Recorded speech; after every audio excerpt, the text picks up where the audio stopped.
ఆవకాయ pickle కాదు, ఆరోగ్యపు pickle. పూర్తి వివరాలకు చదవండి రేపటి సాక్షి దినపత్రిక. పార్వతీపురం మన్యం జిల్లా గాజులగూడ గ్రామానికి రహదారి మార్గం లేక ప్రజలు తీవ్ర ఇబ్బందులు పడుతున్నారు. గ్రామానికి చెందిన నిండు గర్భిణీ కుటుంబీకులు 2 కిలోమీటర్లు డోలీలో మోసుకుని ఆసుపత్రికి తీసుకెళ్లిన ఘటన అక్కడి దుస్థితిని కళ్లకు కట్టింది. హిమరిక రజని అనే గర్భిణికి పురిటినొప్పులు రావడంతో ఆసుపత్రికి తరలించడానికి కుటుంబ సభ్యులు ఆపసోపాలు పడ్డారు. రోడ్డు సౌకర్యం లేకపోవడంతో ఎటువంటి వాహనాలు రాక డోలీ సాయంతో గ్రామం వరకు మోసుకువచ్చి అక్కడి నుంచి 108లో మాదలంగి ఆసుపత్రికి తరలించారు.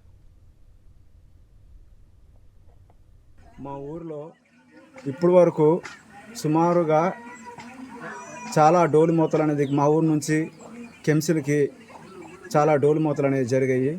ఒక డెలివరీ పేషెంట్కి హాస్పిటల్కి తీసుకెళ్లాలంటే కెమ్సిల్ నుంచి మా ఊరికి సుమారు 2 కిలోమీటర్లు ఉంటుంది. 2 కిలోమీటర్లు కూడా కాలినడకతో ఒక డోలు మూతను తీసుకెళ్లడం జరుగుతుంది. అలాంటిది ఎన్ని ప్రభుత్వాలు మారినా కానీ మా గాజులగూడ గ్రామానికి ఎటువంటి రోడ్డు సౌకర్యం అనేది లేకపోవడం వల్ల చాలా ఇబ్బందులు మేము పడుతున్నాము. అలాగే పై అధికారులు కూడా మాకు స్పందించి మా గ్రామానికి సరైన రోడ్డు మార్గం మీరు దయచేయగలరని మా గాజులగూడ తరపున మేము ఒకటే కోరుకుంటున్నాం.